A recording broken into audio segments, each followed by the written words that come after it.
I wonder if I could get everybody, I've been told that this always fails, but I'm going to try it anyway. I wonder if we could get people to move closer so we can have a smaller, sort of more intimate conversation here. We will still use microphones so that the folks who are attending via Zoom will be able to hear us, but we may not always be right here at this podium. We'll do our best.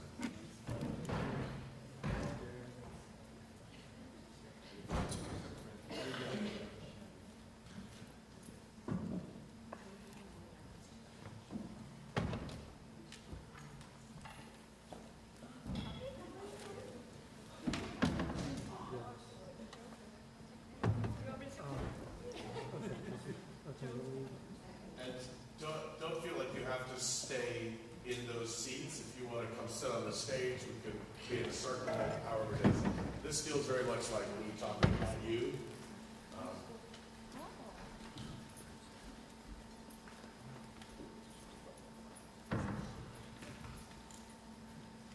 Are you getting enough of this?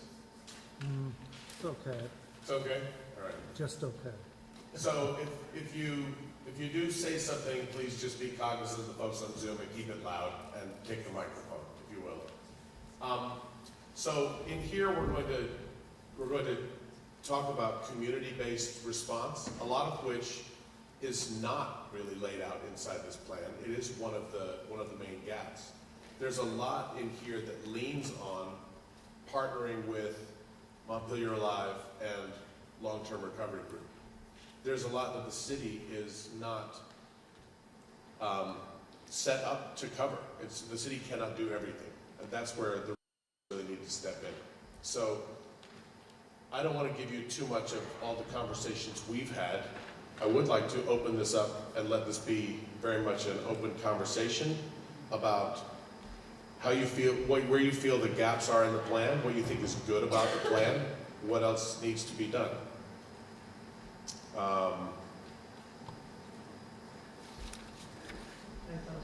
Yes, Andrea, please tell us a story. Hi everybody, I'm Andrea Standard. I participated in the first iteration of CAN, which was in 2008, and it was stood up by the mayor and the planning director at that time, and it was in response or in preparation for an anticipated emergency. A different kind of emergency. It was anticipated at that time that fuel oil prices were going to go sky high that winter. And there was real concern that a lot of people in town were not going to be able to pay their heating bills, they were going to be cold, they were going to go bankrupt. You know, they were going to just put themselves in poverty. So we stood up, or they stood up, and a lot of people got involved, this organization called CAN, which was Community Action Network, is what it stood for then. Fortunately or unfortunately, depending on how you look at it, it was stood up and we did a lot of canvassing of neighborhoods, some basic outlines of neighborhoods were created, and then the emergency didn't happen. Fuel oil prices didn't go sky high that winter. But we learned some stuff from that, and I've been thinking about it a lot as we look at this thing. One thing is the neighborhoods, and even in the second iteration of CAN, which was more of a sort of socially oriented iteration where neighborhoods were doing things together and getting to know each other and stuff, was that the neighborhoods were too big. They were just too big. There were too many people. There was too much to organize. And the fact that it was all happening with volunteers and there was no central coordination made it really difficult. Even for groups that did really well on their own and kind of did some great innovative stuff, there wasn't even a way for them to share that with the other groups around the town. So I think those are two things that I would like to see us think about as we look at more community-based, neighborhood-based response, preparation and stuff, is keep it small so it's manageable, and recognize that, and this is probably not going to happen because there's no resources, there's not going to be a central coordination coming from the city or coming from the commission, I don't think. I mean, maybe, who knows, we'll see. But that would be something to aim for, is some kind of centralized coordination. Because each group, each neighborhood's going to come up with stuff. They're going to think of things, they're going to come up with ideas, they're going to come up with interesting ways of getting stuff done.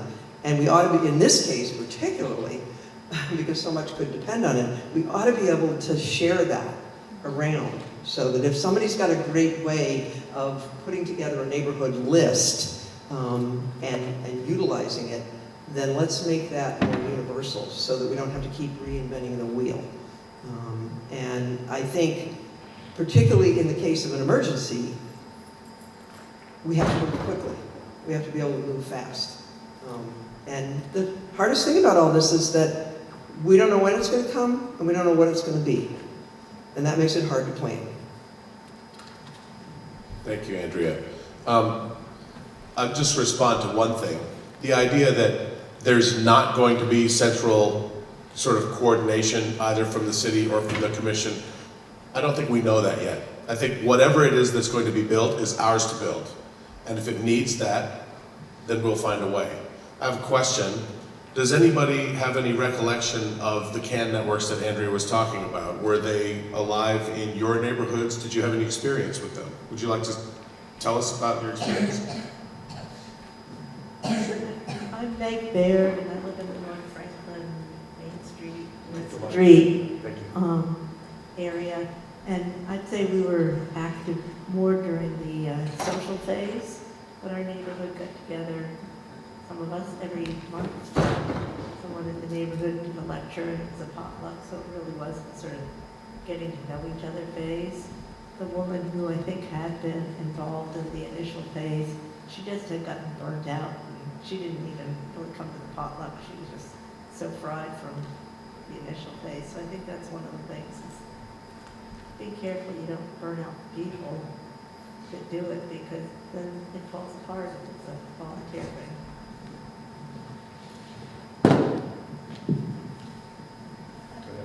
I just wanted to say we shouldn't think that if it's primarily social that that's kind of a waste of time, because getting to know each other socially is a tremendous way to be prepared to respond to an emergency.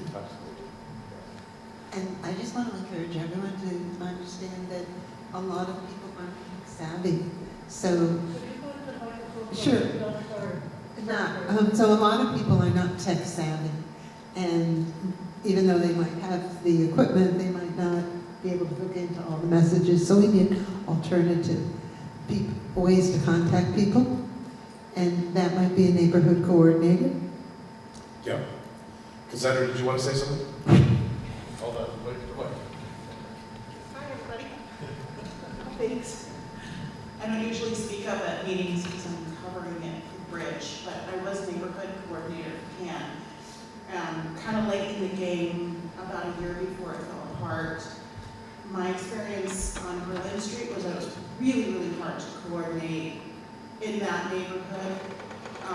So Andrea had said, I think it was Andrea who said, whoever's got a good system for getting a neighborhood list, let's share it. I wished I had that at the time.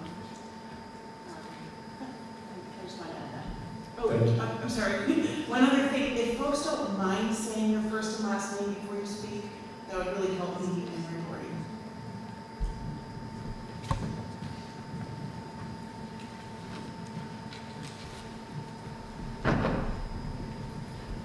Give us your first and last name. Speak loudly, please. Eli? No, but you guys are all talking about the community, the groups, the neighborhoods. But I got flooded out in July. 4.5 feet of water in my house. Then, after that, everyone left. People around me left.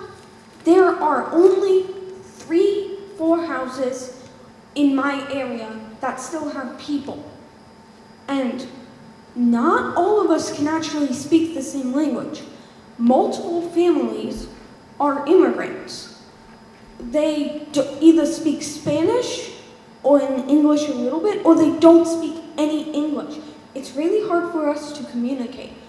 All this community thing won't happen in my area because it's not possible for us to do the communication.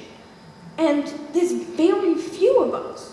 So what you were saying about communities being too big, ours is really, really small, and we can't communicate. It's really hard for us to. It's hard to do all the community stuff. So that needs to be taken into consideration when we figure out how this is going. Because there are areas, I know I'm not alone, that don't have people all around, that are way less people, and it's way harder to connect. Thank you. So I want to recap a couple of things that I'm hearing, and you're taking notes, right? So let me know if I'm missing things. I'm hearing that not everybody communicates in the same way. Some folks don't speak the same language. Some folks don't use technology in the same way. I'm hearing that the size of neighborhoods matters greatly. If they're too big, that's problematic. If they're too small, that's also problematic. I'm hearing that if the neighborhood activities are primarily social in nature, that is not necessarily a waste of time, because it does keep people connected. And what else am I hearing? Lists. Creating lists. That we need a system for creating lists. We need to share information from neighborhood to neighborhood, and ultimately we're going to need some kind of central coordination to bring everybody together. And I think that will also, if we can pull that off, that will also sort of help neighborhoods that have these kinds of challenges. If all of the neighborhoods support each other. Go ahead. Yeah, I'm Deb Robinson, and in our neighborhood, once we decided to try and have a meeting, and several of us came together, and we sat around not knowing what to say or to do, and so it never happened again. And I'm concerned about that. You know, if we think this is key to us, I think there needs to be a reason for a group of people to come together. If we're trying to build something, we better be clear what we're trying to build, you know, and make sure that people in charge know how to go about doing that. Thank you. My name is Liz, and I've been living here for 14 years. And because of the type of work that I do, I've been fairly involved with crisis planning in different ways, but this is a very personal question. Because the day of the flood, I probably got, well, what do we know, 58 alerts. And telling me, and this, I'm not sure how this works in the community-based response, but I'm looking at practicality here. When 58 alerts telling me to go to Barry Auditorium. There's no way I could get to Barry Auditorium. It's been a year and a half, and nobody's yet have I heard, you know, like, what are we supposed to do and how we're not going to get to Barry Auditorium. And so it may not be in the right group here, but for me, this boils down to practicality. And it's been very, you know, I've been trying to be patient. And I'm not sure of all the entities here. Which one is going to address the practicality? Where are the food caches going to be? Because they're not going to be in Barry Auditorium for people in my neighborhood. And I live up on top of a hill. 3 of my neighbors' basements flooded. People tell me we're not in a flood zone. 3 of my neighbors' basements flooded and FEMA came in. And so we're doing what we can do individually and talking together on what we can do with our lawns to try to be flood resistant. But I still don't know where people are going to go for first aid and how they're going to get there. I haven't heard anything, and who's going to take responsibility for doing the setups. Yeah, Red Cross will come in, but I didn't see Red Cross, you know, anywhere within 20, what was it, a day, 2 days? I saw the city manager, you know, I saw people who were sitting here go downtown and start to help out almost immediately as soon as we could get in there and shovel in mud. But, you know, I really resent being told to go to Barry Auditorium. It was just downright stupid. It makes me lose faith in this city and the people who run it. So I'd really like to, you know, maybe I'm being overdramatic, but I'd like to have an answer to this fairly soon before we have another flood. Thank you. Before we go on to Peter from someone from Zoom, I think you should give yourself all the permission you need to be as dramatic as you want, to be as honest as you want. I mean, you said, maybe I'm being overdramatic. Be overdramatic. Now's the time. This is our thing to build, and we're not going to get it. We're not going to get where we need to by being nice to each other and talking around these things. We need to be real. So thank you very much for doing that. Peter, you got someone? Great. So on the Zoom, Carrie Steller says, I'm really interested in how mutual aid can work in coordination in tandem with the more formal structure that the police, she meant fire chief, was talking about. I think there are a lot of informal ways that lots of things happen in a disaster, but they often lack ways to connect to formal systems without prior relationship building and effort. How can this plan help with that continuity? So it's a good question. I'm trying to not have a lot of answers and opinions and really listen as much as I can, but I've heard a few things that I would like to maybe respond. So when I talk about the many fragments and the many gaps that we identified during this, with all of the stakeholder meetings that we held, we heard so many experiences, and everyone's perception of what others were doing was almost never what everyone's perception of what they were doing was, if that makes any sense. So for example, and I think this ties directly into the neighborhood level organizing, excuse me, the city was not inactive. The city stood up the hub. The city sent out the VT alerts, etc. But not everybody received those alerts because not everybody's tech savvy, for example, right? So if you're not receiving them, from your point of view, it's as good as they were never sent out, right? And so I think that many of the gaps that we see are because, well, my next door neighbor, she's not my next door neighbor anymore, but that's irrelevant. So my next door neighbor, I know, has no connectivity to technology. She has a phone, and her nearest kids are in Williamstown. So it's some 20-something miles away, right? So when we have boil water notices or we have power outages, we check in on her. We take her water, we make sure that she's okay. I feel like that level of neighbor to neighbor is the thing that is going to bridge that gap, because some tech-savvy person is going to get the VT alert, and they're going to know these 3 people are the people that I need to take care of, for example.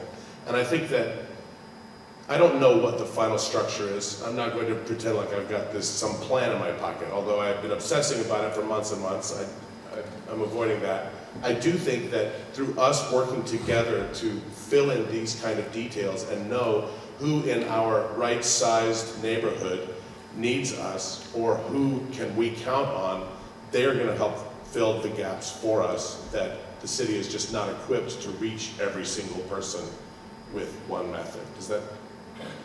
Yeah, I would just add to that quickly. Again, Peter Wack, Commission member. I think the experience of the 2023 floods was there was a lot of information coming from a lot of different sources into the hub, into the city in various different forms, and being able to be used to help direct resources around. And what we need to do is figure out how to learn from that experience about the best practices of that and help to make sure that we're doing that on a more regular basis so that we can ensure that all of the ways that we're going to communicate and need to communicate, we're using to the best of our abilities. It's never going to be perfect, but we have things to learn and things to work on and help build out the plan from here. I just wanted to circle back to one thing Mark said. If we as Scribe are allowed to chime in. You're in the room, let's go. I think there's a key to what you're saying about who to turn to in the neighborhoods. And just hearing a lot of these reflections about like how neighborhoods can feel disconnected even if they're really small. Neighborhoods can feel disconnected because there's nobody in the neighborhood identified as a connector. I think there's something to that, and I look forward to figuring out in the neighborhoods who can be kind of take on leadership and can be somebody to lean on. And I think that's just a really important piece of neighborhood connectivity. Thank you, Katie. And I'd like to echo you saying that you're looking forward to figuring it out, because expressing a gap that was there and waiting for somebody else to fill that gap is one method.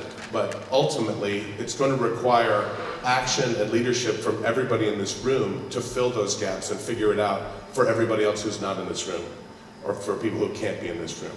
Go ahead, please. And it occurs to me that there's probably a number that is the right number of people one neighborhood coordinator can contact. And I say that because I took a look at the neighborhoods described in the city plan, and some of them are pretty large. So I'm thinking that some neighborhoods, although they need to come up with better term. Yeah. Also, thank you for beginning to get specific. One of the things, please do sign up well, it'll come up on the screen later again. John had asked if you're interested in being a part of this kind of work to please sign up so that we can make sure that we can get together. Doing that detailed level planning is, we're not going to work it out here in this room tonight, but we are looking for more people to sort of step up and be involved with generating those ideas and leading those conversations. Go ahead, Joan. Hi everyone, I'm Joan Javier Duval, and my first thing was, is it Liz? Is that right? I wanted to just respond to your question about shelters. I did see in the plan that on page 33 there are some more local shelters that are in Montpelier that have been identified, and I'm sure that still has to be finalized. But I was encouraged to see that there were some locations actually within the city to serve as shelters. And so my other two comments have to do with my position and relationship to the Unitarian Church of Montpelier, serving as the minister there. And first, I noticed that in a couple of different places, the plan refers to partners, including secondary partners, of which faith-based organizations are included, which is wonderful. I hope that we can be seen as partners within our community and specifically on any kind of emergency planning. And I will note that, you know, this was true in July of 2023, that many of our faith communities are right downtown, right by the river. And certainly in 2023, we're in an immediate sense in no position to be a partner in responding. We were the ones in need of and very much benefited from volunteers. And that being said, I think, you know, outside of the crisis time, certainly our church and I'm sure other faith communities would say, of course, we want to be looked to as a partner.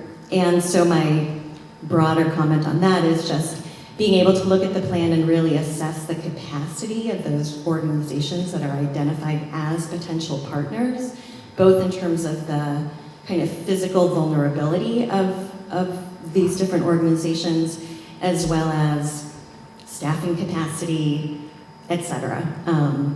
And then my second set of comments, when John was talking earlier, he mentioned speaking with someone whose, you know, church was developing their own preparedness plan. That was me who brought this up to John, ran into him at Bohemian. And we are, and I don't know, maybe there are other institutions, community-based institutions in the city that are starting to develop your own, you know, flood, specifically in our case, it's a flood preparedness plan, literally step by step. I want to point out that currently it's dependent upon information from the city, right? So it's like, okay, if the city says we're in the action stage, here's what we need to do. If we get to minor flooding risk, here's what we need to do. So, you know, this isn't the communications breakout group, but I'll just point out that that is like, our plan hinges upon the kind of assessment that's happening at the city, state, whatever level. And I know that that information isn't always, folks are doing your best guess on what is actually the risk level. It's an imperfect system. And I think it's important for, if there are other entities, you know, other nonprofits, businesses, et cetera, who are developing these kinds of plans, it would be great to get together and compare notes and talk about and be able to just share and learn from each other in that way. And then here's just my final thing, really, really super nitty-gritty. And this is just an example, like our plan includes, okay, if we get to minor flooding, we gotta find some sandbags and sandbag the back door, right? But I wasn't even sure how to, you know, I was like, I don't think the city provides sandbags outside of the main, you know, State Street corridor. So does that mean we have to fill our own sandbags? Okay, this is a very super micro, but important in the moment, right? Like, do we actually have to stock up on our own sandbags, or is that something, and that doesn't need to be answered tonight, obviously, but just to give you an example of a very minute detail that's gonna matter in the moment, and so clear communication about what resources are actually available from the city is going to be helpful in the kind of community response. Thank you, Joe. Go ahead. Just real quick, I'm just really, two ideas that really stuck with me. One, Andrew, when you were talking about the need for some kind of backbone or some kind of central support for different neighborhood organizing groups, and really your anecdote about like you got together, and then there was like, what do we talk, there's nothing to talk about, right? And like, it just strikes me that, and I know that it's a question of like, exactly how are these are organized, but I think it'd be super exciting and fun actually to put together like a toolkit for that neighborhood group that has like, it might sound really silly, but like discussion protocols of like, how do we do this? And then like the people who host those, to have kind of trainings for them, and that kind of centralized support, right? If not coordination, at least centralized support and resources, I think is like totally doable, and I think could be really effective. Yeah, Diana Chase, I wanted to just respond to what Reverend Joan was saying about the local shelters. It also, the Maple also says on page 32, the identified local shelters do not have overnight capacity, but are rather utilized as warming and cooling centers. So I think that you raised a very good question, or maybe you didn't mean it as a question, but more as a firm point, but that having the Barry Auditorium as an overnight shelter is inadequate. It's not really a solution for Montpelier. And then the other thing I just wanted to mention was, I guess I just wanted to reiterate what I said before. If your group is getting together and you feel like you don't have anything to talk about, making it primarily a social event can go a long way, and then you can, you don't have to have a long agenda. You just need to get to know each other a little bit. I also wanted to mention something about the overnight shelters in Barry and the shelters here in Montpelier. I noted that the warming shelters here in Montpelier would allow pets. And that's a good thing actually, because a lot of people will not leave their homes unless they can take their pets with them. And I'm with the Central Vermont Disaster Animal Response Team. We operate a shelter for pets in conjunction with the Red Cross shelter in Barry.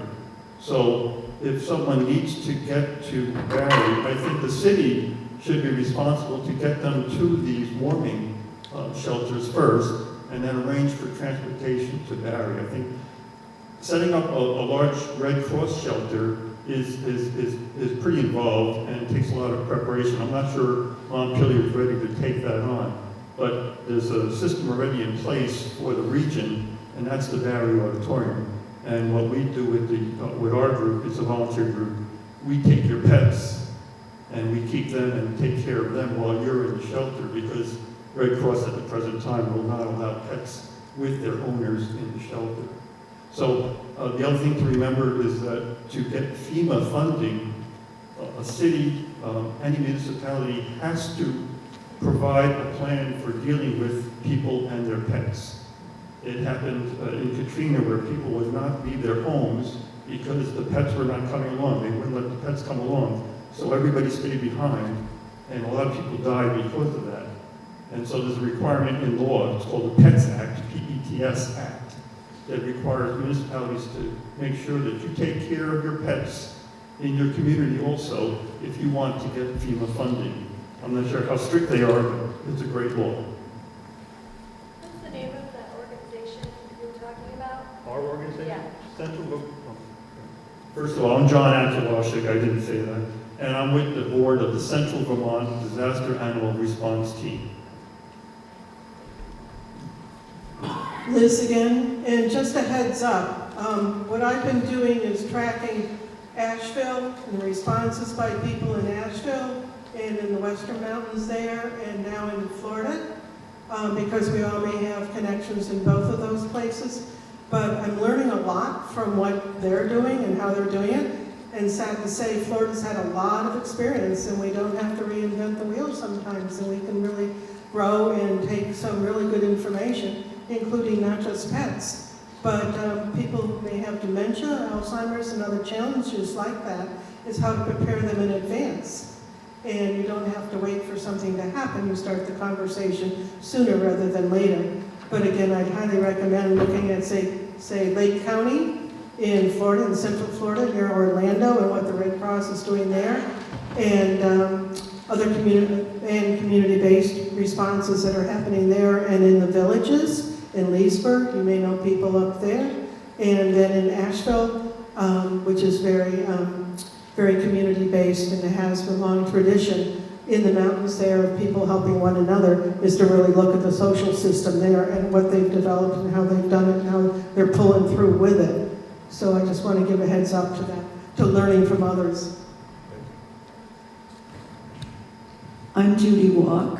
I live on Liberty Street, and I was never quite sure where my neighborhood actually was. And I have a couple random thoughts.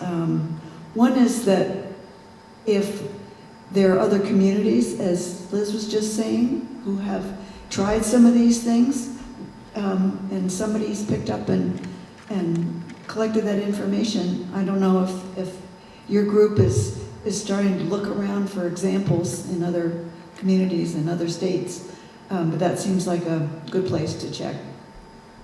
The second thing is I think about my own near neighbors, and if I knew that I was part of a pod of, say, 7 or 8, 9 houses, and we all kind of took it on ourselves to have somebody on duty at any given week, just for communications and checking on each other. I could see that working no matter what broke down elsewhere. So that's just a random thought.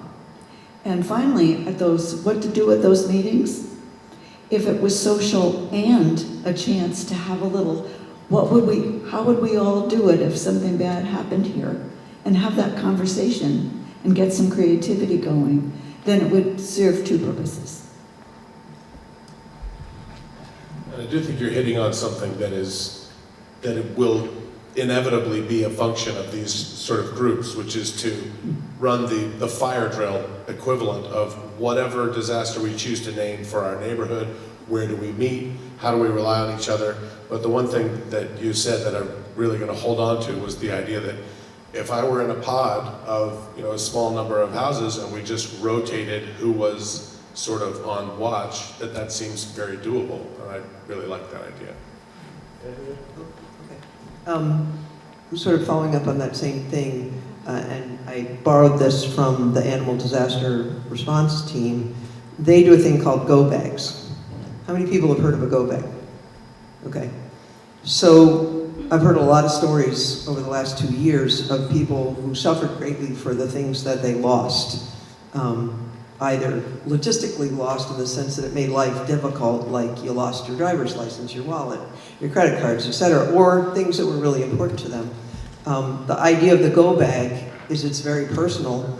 There's some lists that exist online, and they're very helpful because they give you some basic things that you should think about what should go in your go bag. And now I'm going to ask a hard question. How many people have a go bag right now? Okay, and I don't even have one, and I've been thinking about this for weeks and months. So I think this could be a good organizing tool for getting local neighborhood groups together, which is to sit down and talk through, along with some resources, what goes in a go bag, what's it for, what do you do with it, how do you think about it, all of that stuff, as a place to start. And it could be fun, it could be social, and I think there'd probably be a lot of laughter involved as we all discussed what was most important to us that we had to take in our go bag. But I think that's an important thing. And the other thing I wanted to say is the fact that this plan currently says that the in-town shelters, with the exception of the senior center, are all places that have historically flooded, really doesn't make any sense to me. And I think the other thing that neighborhood groups could do is figure out who's got a space in their house or in the neighborhood that people could gather at and be safe, out of the rain, out of whatever, even just temporarily. And I think I do understand totally the whole thing of a Red Cross shelter. You don't even get to decide where the Red Cross shelters are. The Red Cross decides where it's going to put the shelters. But I think we have to think about what resources do we have in the town for actual, safe, accessible places that people with varying degrees of mobility and capability and stuff could go to if where they are is not safe. And I think that would be a good gap to be filled in the plan, is to really think about where are those places. And they might be people's individual homes, but they might just be spaces we haven't thought of yet. To tap onto that, and then also something, Joan, that you had said, there is something that is not in the plan. We say who these secondary partners are. These ultimately need to be named entities that have a memorandum of understanding between the city and each other. So it cannot be that, oh, well, we think the Unitarian Church would be a good partner, so they're our partner, right? It has to be a thought-out plan and an agreement for everybody to do that. You, and then you. You're first. Hello, my name is Nolan Carver. I reside on Winter Street with my mother and a special needs client. We're from one of the old proud families of Montpelier. We're from one of those old quaint Victorian neighborhoods where we still sit on our front porch and talk to our neighbors. There used to be dozens of kids in our neighborhood, but now there's only just a few. But there's plenty of elders. And as a grown man, in my 40s, I have to take into account that I have a certain luxury in this world, and that is having strong legs to walk up the nearest hill in case there's a flood. And I think that's where we're all headed, is upwards. So just remember to keep your head above water and move upwards. And having that go bag, that's key. I remember this flood was so traumatizing because my neighborhood was separated from the rest of Montpelier. I didn't see any cops or ambulances in my neighborhood. But I would have really liked to have known that they were all up there on Berlin Hill, working together between these twin cities in this Montpelier Valley. It's so small, we're gonna have to consolidate our resources upwards and have that power structure physically upwards. This is such a small Montpelier Valley. It was such an intense watershed. So we're talking about resilience, and I'm wondering what my ancestors were thinking when they designed this capital city. And if they could have imagined the extent of our manipulation of the environment, perhaps they would have let Chittenden County or some other county accept this title. It's quite an honor to be the capital city. And it's so fascinating here because we're America's small town. And so we get to function as a village if we want to. But I think since the 1980s and 90s and aughts, we've kind of just sort of stopped walking away from community. And we're kind of one of these sleeper towns that depends on City Hall for everything. And I think it's time, for us to start, making those family connections. I take care of my mother, that's important to me, so I don't have to wonder or worry. And I'd be more than happy to get involved and take care of the other elders. And speaking of distant, we're gonna have to learn new languages to communicate with a new vocabulary and lexicon, because that's how we'll survive and thrive in these changing times. Thanks for listening, Mark. Thank you. And you mentioned you have the luxury of strong legs and you're taking care of your mother. And so those of us that have that luxury of strength and ability or means also then have that responsibility and duty to carry the rest of the folks who don't have that luxury, right? So thank you. We'll look forward to your participation. Hi, I'm Cheryl Eklund, and this is my son, Jasper Eklund. And we have the luxury of living up by the college, and so we were not worried about flooding. And so we have the luxury to come downtown and help our downtown area that we care greatly about and our neighbors. And so I am very interested in how we can help be organized as a community to come down and help sandbag as we've done before. And we do know where we can fill the sandbags. And I have heard there's a new plan that we're going to have sandbags available. And somebody asked earlier about sandbags. They were available on both December and this last July 10th. And community members were able to come take them as well, because we were downtown helping with that. So I do think, there's room for all of us to help with not just our neighborhoods, but also our beloved downtown that we all cherish so much, and we really want to have a role in this. And I also want to speak to the fact that we have an amazing site. It is actually a gauge right in the Winooski River. I monitor it all the time since we have flooded, and that's how we were alerted before on July 10th, this last July 10th, that it was gonna maybe go over again. And so what we did with our neighborhood is start mobilizing the people who live up by us to come downtown and help. So this will also help when the city might not get out the alert, which I felt came out later, but I was watching this very carefully. So all of us should have this on our phone and be ready, because it gives a beautiful gauge. It shows when it gets too high. It even gives a prediction. And as far as I have seen, it's been very accurate. So it's great we have people taking care of each other in our villages, in our neighborhoods, in our next door neighbors, and that's amazing too. But it's gonna take all of us to do all the pieces of this amazing town that we get to live in. So I'm super interested in that role. Thank you. My name is Jen Roberts. This leads right into what I was going to say and actually answered some of it, which is that our downtown has some residents, but a lot of us live out of town. And when the July 10th, this year's flood was imminent,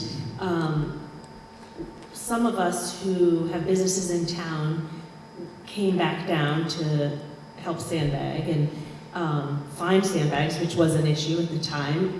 But one of the things that I noticed was it was a pretty small group of people who came down, and it did seem like somehow the word hadn't gotten out that we needed a lot of help. We needed a lot more people. We needed a lot more sandbags. And we also didn't know how to sandbag. Actually, we were kind of guessing.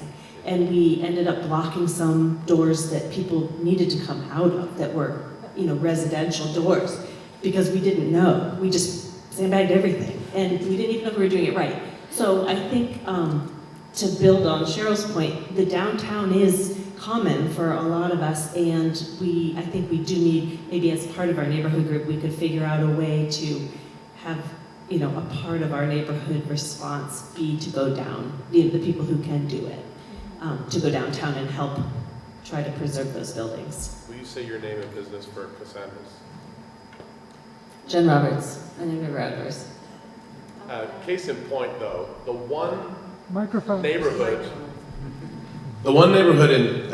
in town that I feel like is doing this really well, and maybe the only reason I think of this is because I'm part of the communication and I see it, is the downtown business community.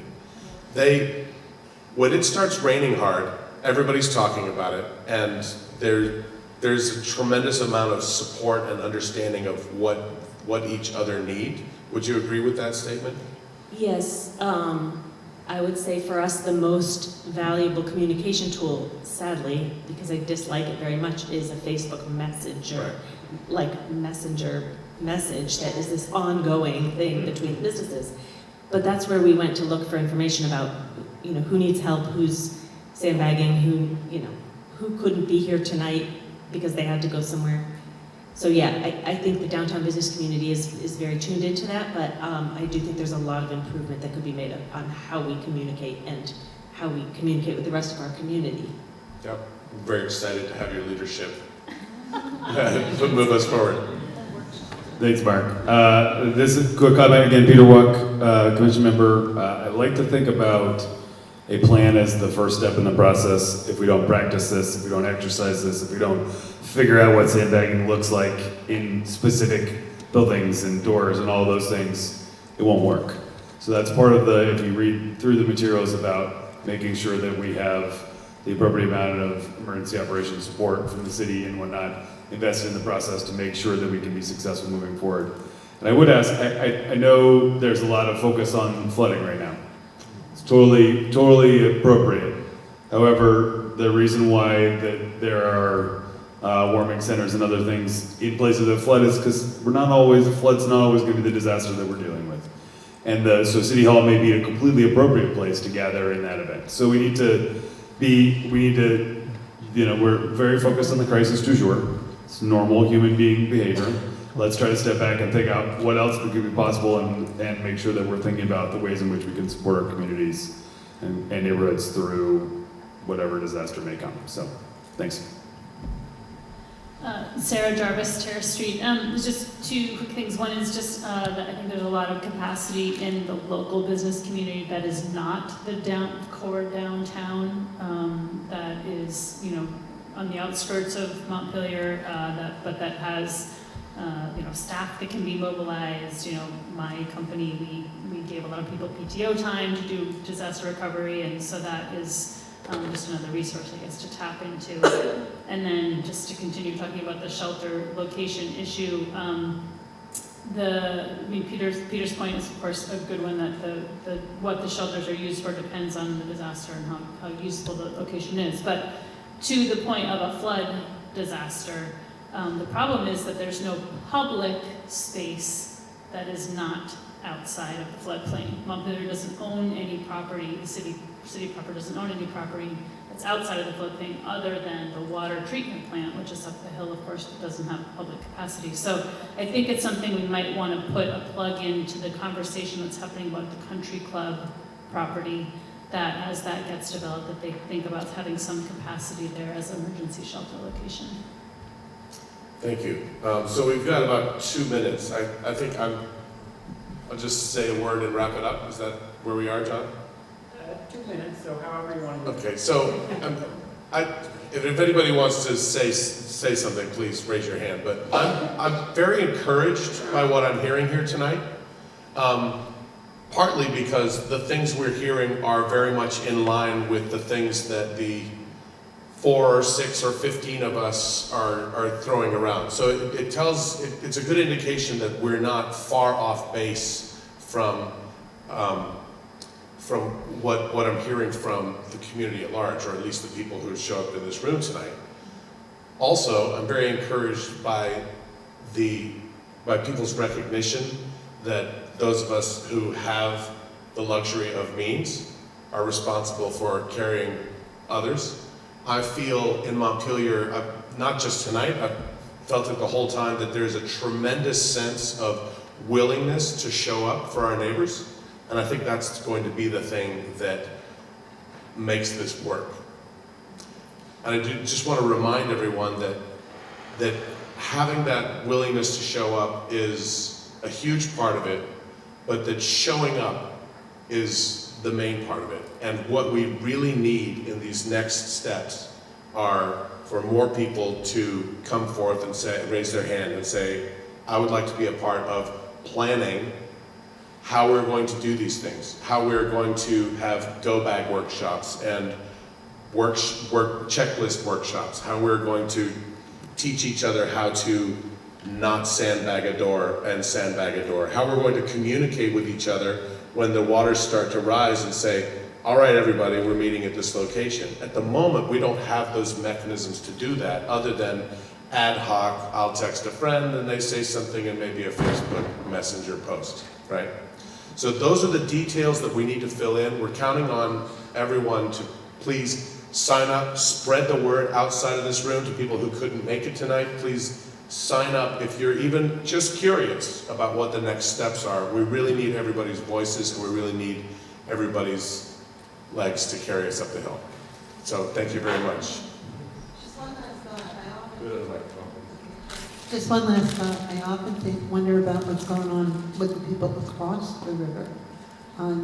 You know, because there's a lot of people who live up there still in our municipality. There are, and a lot of them showed up to muck out basements, and a lot of them are I mean, they're very much a part of our community. Does anybody else want to say anything else before we, yes? Just say your name again for. My name's Jasper Eklund, and I was just wondering, I saw on like social medias and stuff about other types of flood barriers that might be easier to set up, like maybe like these plastic barriers that were like able to keep water out, if those could be easier for like businesses or people to set up than having to go fill and like get sandbags, when you could just put up like a plastic barrier in front of your house in like 20 minutes and that would be set up versus like going back and forth getting sandbags, setting them up in the right way. And it's just, I was just wondering if you guys looked into that kind of stuff, or.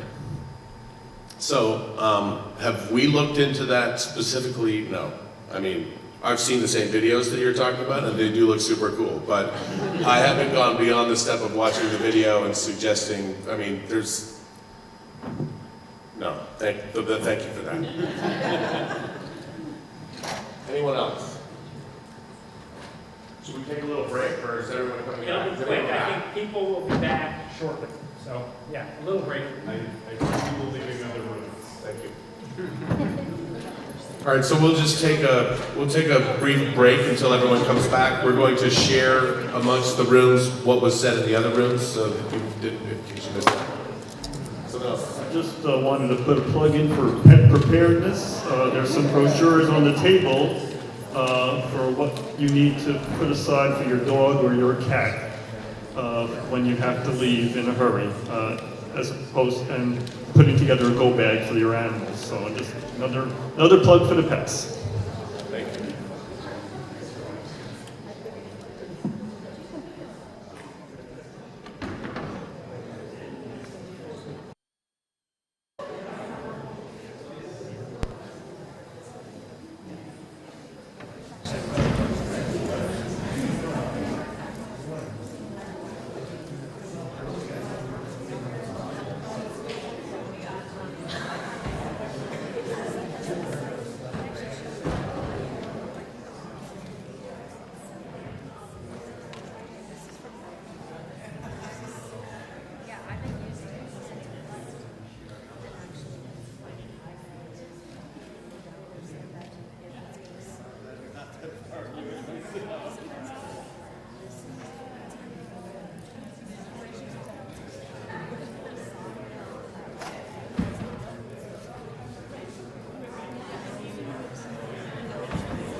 one. I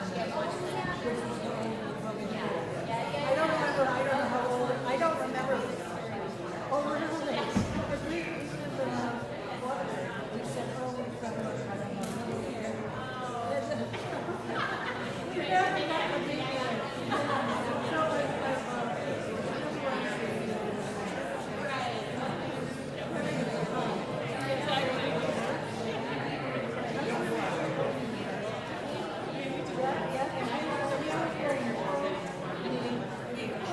So you won't forget. You'll remember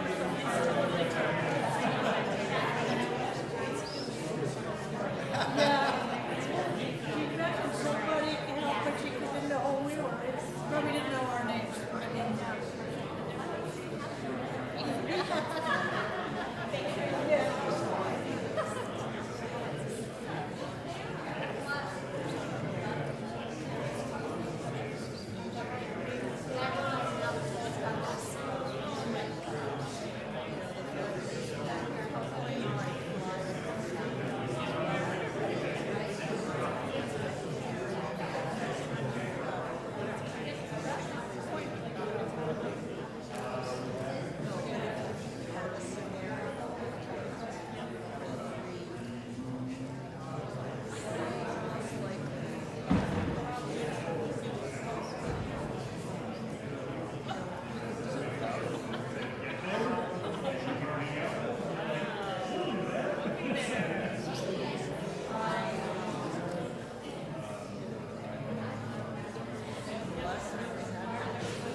Folks, can everybody hear me? I know we're all having wonderful one-on-one, one-on-four, small conversations about these topics. Don't forget whatever it is you're saying, because it's important, but please take a seat. We're going to try and, I need to be louder. Oh, hand off the mic, and no one gets hurt. Got it, okay. All right, folks, thank you again for coming this evening. My name is Nathan Suter. I'm a resident, I'm a member of the commission, and I love nights like this where we get to hear from other people. I was the facilitator in the operations room, and so that meant I got to hang out with Chief Libby and with Tori, who is one of the authors of the plan, and Chief Libby, who has been a major contributor and will continue to work on these ideas. John told me I have 3 minutes. I'm probably down to 2:45, so I'm going to be quick. Probably one of the things I liked about our session was there are a lot of people in our community who are thinking about this constantly and with a great level of specificity.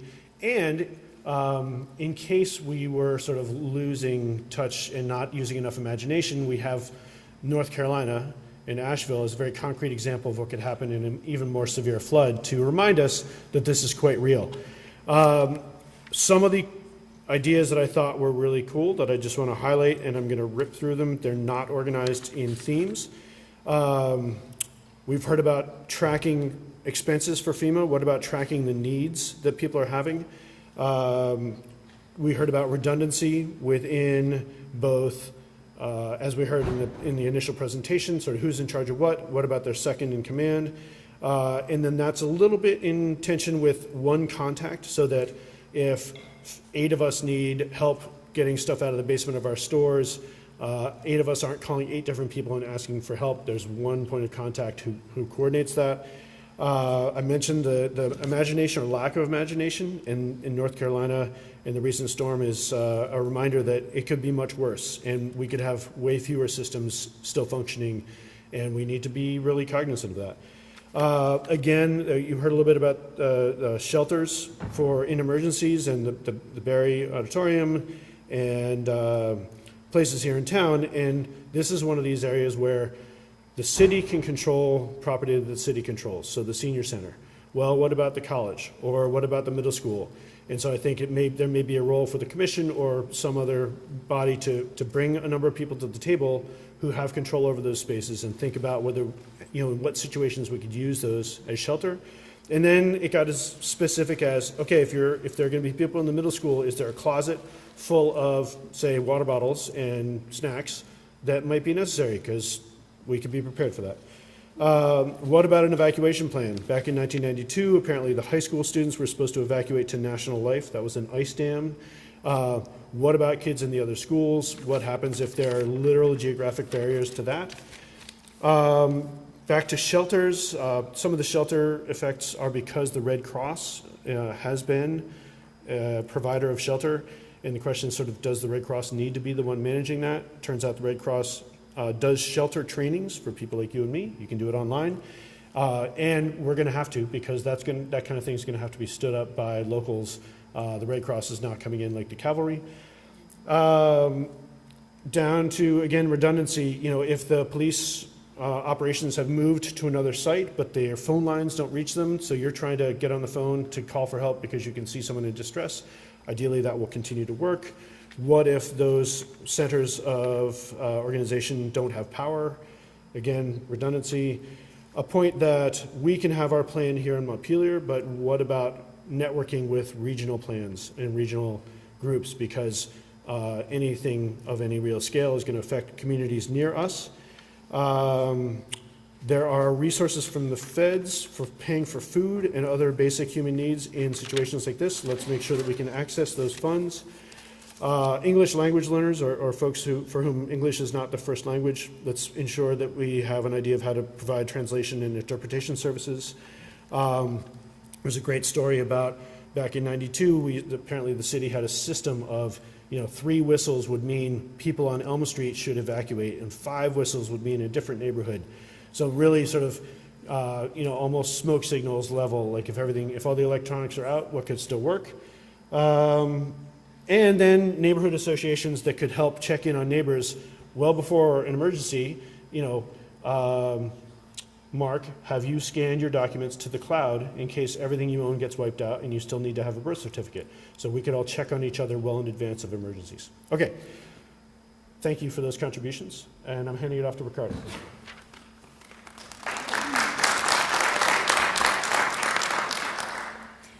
Thank you. Can everyone hear me?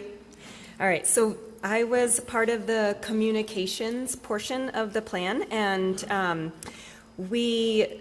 Nathan mentioned a lot in the group he was in about communications, and so some of this will be reiterated, so I'll be quick. But one thing I did want to note that we talked about in the beginning was this new guide from the city. It's a flood level guide. We have them out there, and it's a great resource to get information on what do flood stages mean, what do I need to do in each stage. So that's a great resource. And then there was suggestions about having one place for all the alerts to go. There are so many different channels to share information, Facebook, websites, etc. But to have one spot where somebody can go and know that they can get the latest information. And we talked about having that as on the city website, and currently there's a carousel at the bottom with information, but during a disaster, having it front and center, not scrolling down to the bottom. Creating a culture of readiness in blue sky days with good communications. How are we communicating when the power is out? That was a big question that we discussed, and folks would like to see a little more robust information in the plan of physical ways to get alerts, neighborhood plans, hub, etc. The timing of communications is really important. Some people felt like they'd like to have the communications more frequently. Clarity of language is important. Is this helpful? Is it clear? Is this words that people can understand and not have misinformation be spread from misunderstanding terms? Articulated communication plans with schools, using good old-fashioned radio as a communication tool. And lastly, the importance of having road closure notifications, and a suggestion was for the city to sign up for a Waze app and to put that in the plan as well. All right, that's it.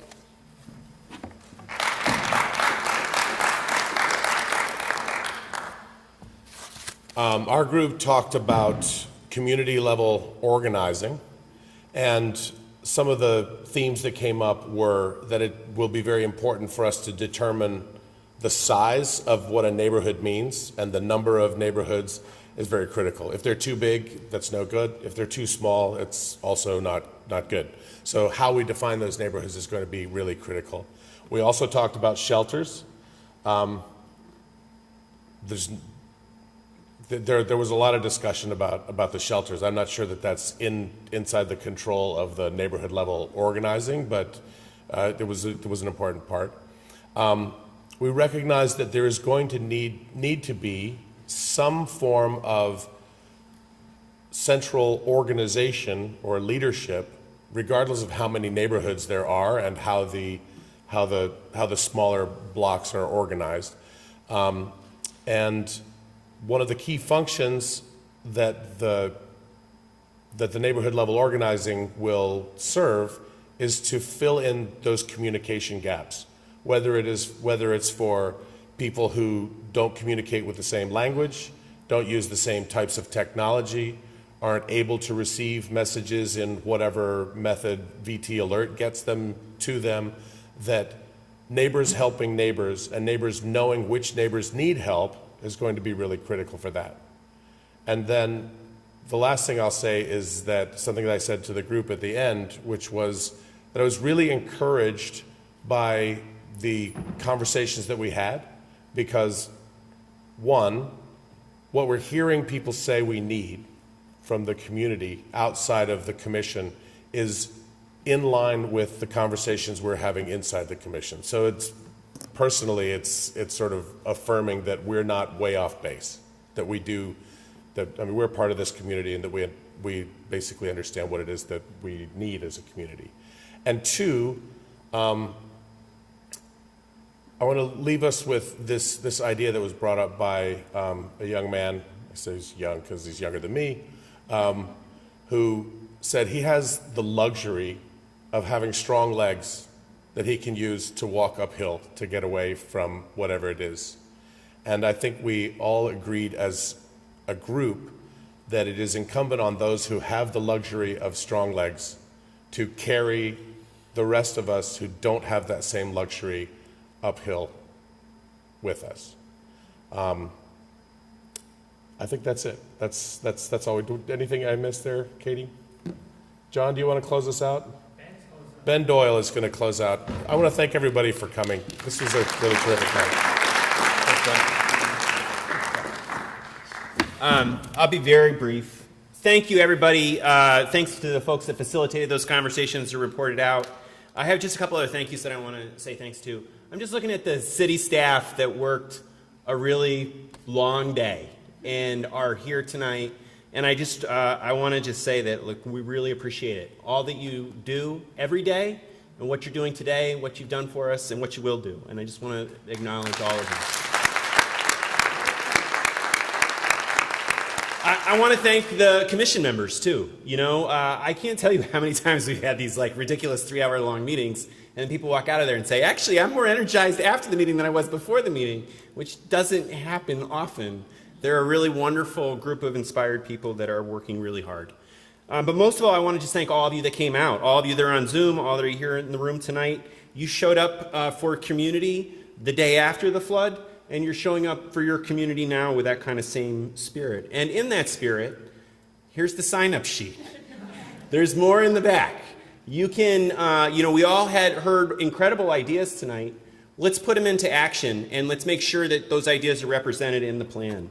And then the last thing I'm just going to say is I'm always wary of sports metaphors, and I'm sorry to do this, but it strikes me that the plan that we have is just the plan.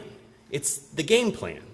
It's not the game, right? And when I watch football, very rarely, it's not the touchdowns that I love. My favorite moment in a football game is just before it starts, when the punter puts their finger, is it the punter, the kicker, whatever, the kicker puts their finger in the air just before they kick, because the game hasn't happened yet. They have the plan, but the energy in that moment to execute the plan is real. And that's where we are right now.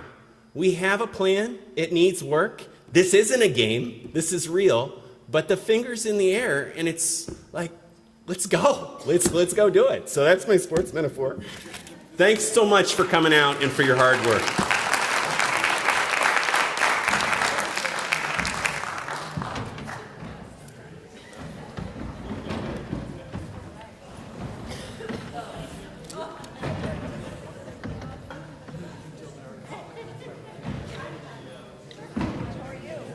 We just had our first 5 meeting before this. Yeah.